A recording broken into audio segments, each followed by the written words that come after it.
মেঘলা তাদের চল। কিসে? তোর বয়ফ্রেন্ডকে দিয়ে রেস্টুরেন্টের ম্যানেজার ফ্লোর ক্লিন করাচ্ছে। ওরা কি জানে না রোহানকে? এই বাইক ঘোরা আর তোর থাক। ঠিক করে মোছো। ও আর কোনো কাজ করবে না। তো এত বড় রেস্টুরেন্টে কি ফ্লোর মোছার লোক নাই? ওরে দেখে আমি ফ্লোর মুছিতেছেন। আছে তো আপা, কিন্তু ওর এক দাদা বন্ধু বান্ধব নিয়ে এসে খেয়ে গেছে। এখন বিল দেওয়ার সময় বলে টাকা নেই। উনি যেটা বলতেছে সেটা কি সত্যি?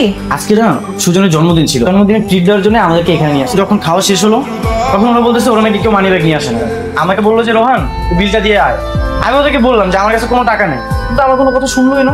তো তুমি আমাকে কল দিতে পারতা, আমি টাকা নিয়ে আসতাম। পরবর্তীতে যদি কোনো ঝাড়ু মশা করা লাগে আমি অবশ্যই তোমাকে কল দিই। তুমি আমার সাথে কথা বলতেছো না যে? কি কথা বলবো? হ্যাঁ, তুমি আমার বয়ফ্রেন্ড হয়ে একটা রেস্টুরেন্টে গিয়ে ফ্লোর ঝাড়ু দিচ্ছ, বাসন কুসন মাজছো, আমার সম্মানটা কোথায় গেছে তুমি বুঝতে পারতেছো? কাজটা তো আমি করেছি, তুমি তো আর কাজ করো না। তাছাড়া আমাদের পরিচিত কেউ তো দেখে নাই।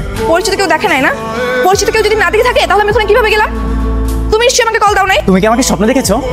নিশ্চয়ই স্বপ্নে দেখেছো আমি বাসন মাজতেছি, ফ্লোর ক্লিন করতেছি, তাই না?